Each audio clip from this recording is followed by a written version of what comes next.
Pour des élections crédibles, peuple congolais, réveille-toi de ton sommeil. Romains 13, 11. Message de la 60e Assemblée plénière de la Conférence épiscopale nationale du Congo, SENCO. Préambule.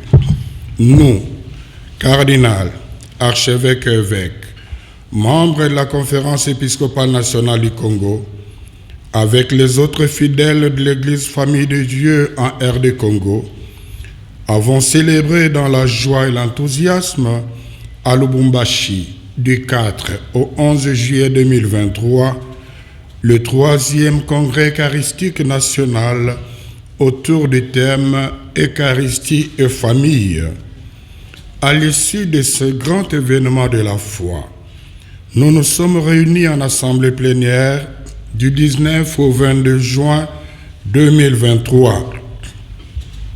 Mus par la sollicitude à l'égard du peuple congolais dont nous avons la charge pastorale, nous nous sommes penchés entre autres sur la situation socio-pastorale qui prévaut dans notre pays. Ici est de rappeler que depuis son indépendance le 30 juin 1960, la République démocratique du Congo est confrontée à des crises politiques récurrentes dont l'une des causes fondamentales est la contestation de la légitimité des institutions et de leurs animateurs. Ayant trop souffert et étant victime de tant de guerres à lui imposer, le peuple congolais veut la paix, la justice et ainsi travailler au progrès de son pays. Nous sommes convaincus que la stabilité de notre pays et le bien-être de sa population passent notamment par des élections libres, inclusives, transparentes, apaisées, et ce, à tous les niveaux. Un constat. Situation sécuritaire.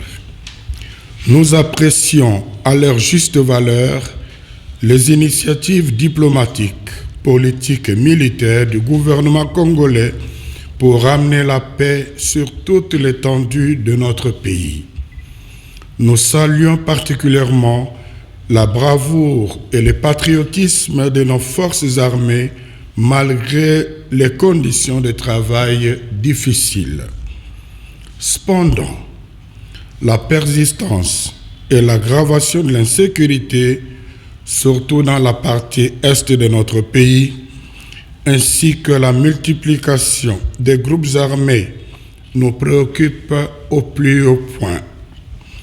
Avec la résurgence du M23, soutenue par le Rwanda, une partie du territoire national échappe au contrôle de nos forces armées depuis plus d'une année. Dans le même registre, nous assistons, dans la partie ouest de notre pays, à l'apparition et à l'extension de la milice Mobondo qui sème la terreur jusqu'aux portes de Kinshasa, la capitale.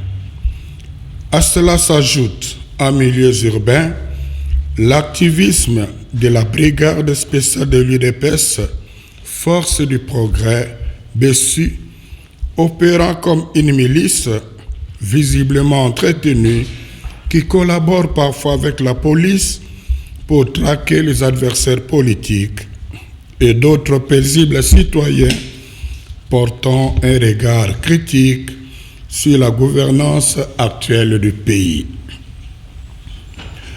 Fort malheureusement, nos recommandations relatives à la reconsidération de l'état de siège, la réduction du train de vie des institutions pour donner plus de moyens à nos forces armées et au renforcement de la cohésion nationale n'ont pas été prises en compte.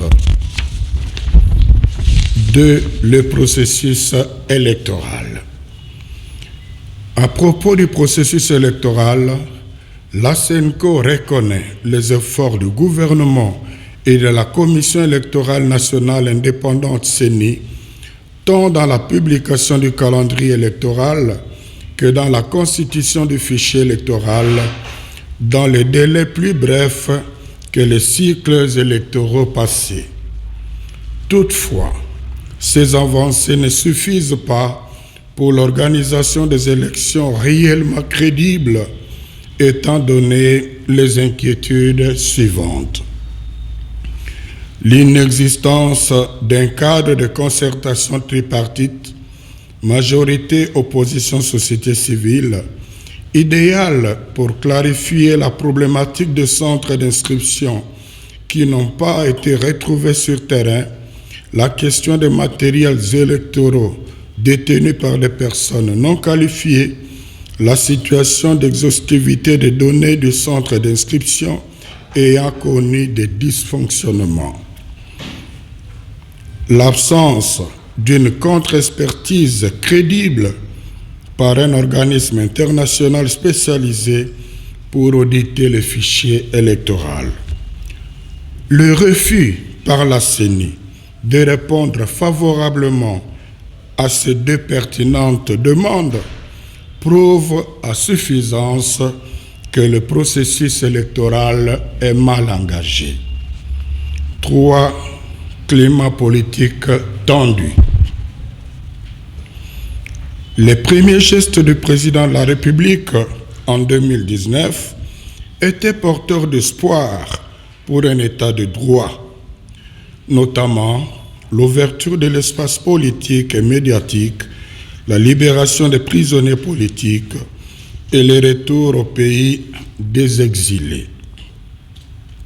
Malheureusement, nous observons aujourd'hui un recul déplorable caractérisé par la répression violente des manifestations de l'opposition, la restriction de la liberté de mouvement des opposants, des tentatives de projets de loi discriminatoires, l'instrumentalisation de la justice et les arrestations arbitraires. L'intolérance politique s'observe aussi dans la sphère des fanatiques violents qui s'attaquent au grand jour, aux adversaires politiques et à ceux qu'ils accusent d'être proches d'eux.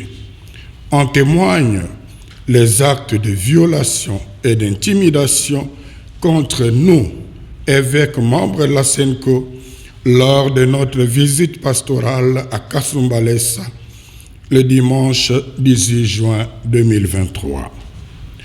Nous condamnons toutes ces pratiques inacceptables et rappelons que nous tenons aux élections inclusives. À ces propos, le peuple n'acceptera pas un empêchement purement politique de qui que ce soit de se présenter comme candidat aux élections. Il faut lui laisser la liberté de faire le choix de ses dirigeants conformément à la Constitution. Grand 2, recommandations au peuple congolais. Les élections nous donnent le pouvoir de renouveler la confiance aux animateurs des institutions qui ont bien servi le pays, mais aussi de sanctionner tous ceux qui ont mal géré en servant leurs propres intérêts. Face aux nouveaux candidats, privilégions les critères objectifs de compétences et de probité morale. Prenons donc conscience de notre responsabilité en tant que souverain primaire en disant non aux opportunistes qui changent de camp à la recherche des intérêts personnels. Non à ceux qui prennent comme suppléants les membres de leur famille. Non à ceux qui postulent à tous les niveaux. Non aux tribalistes et aux népotistes. Non à l'achat de conscience.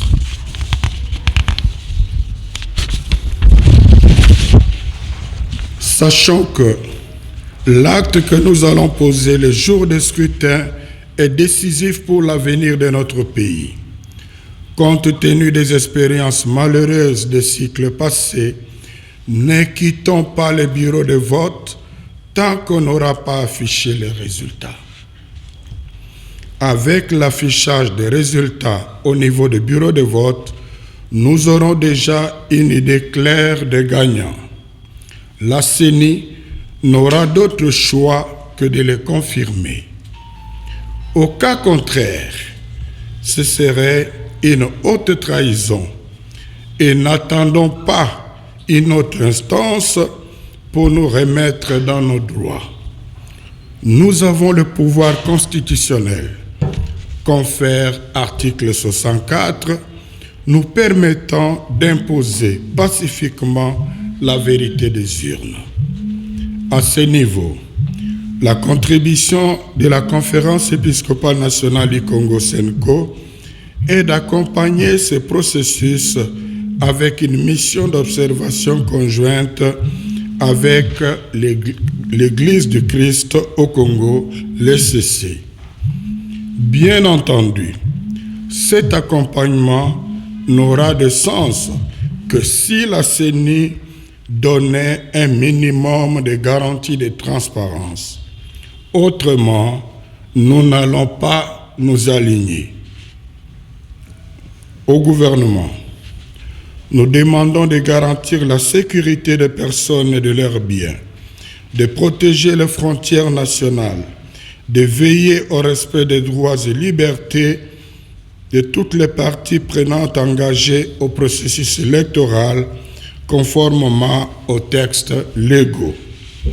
À la CENI, de garantir la transparence des opérations de vote et de dépouillement par le respect des dispositions légales concernant la cartographie des centres et bureaux de vote, l'accréditation des observateurs électoraux, des témoins des partis politiques et des journalistes, la publication des listes électorales définitives, la publication des résultats provisoires des scrutins par bureau de vote. Aux cours et tribunaux, nous exigeons le respect de l'innovation introduite dans la loi électorale qui dispose que les juges recourent aux procès-verbaux et fiches des résultats des bureaux de vote et de dépouillement mis à leur disposition par la CENI pour départager les candidats lors d'éventuels contentieux électoraux. Aux partis et regroupements politiques, il incombe de préparer correctement leurs témoins, de les déployer dans le bureau de vote et de dépouillement afin de ne pas se présenter aux contentieux électoraux avec des résultats sans soubassement. Conclusion. Pour des élections crédibles, peuple congolais, réveille-toi de ton sommeil, car il est temps que nous choisissions nous-mêmes nos dirigeants, que personne n'achète ni ne corrompe notre conscience. À 6 mois des échéances électorales, nous nous invitons à la vigilance sur le processus électoral.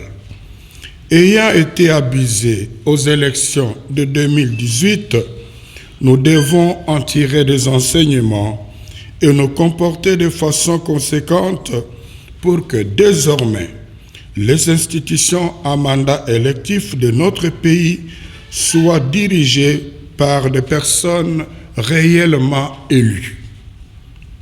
Puisse Dieu bénir par l'intercession de la Vierge Marie, Notre-Dame du Congo et de nos bienheureux Marie-Clémentine Anouarité et Isidore Bankanja, la RD Congo et son peuple. À la signature, tous les 45 évêques membres de l'Assemblée plénière de la SENCO, représentants de toutes les provinces ecclésiastiques, tous ont signé sans exception. Je vous remercie.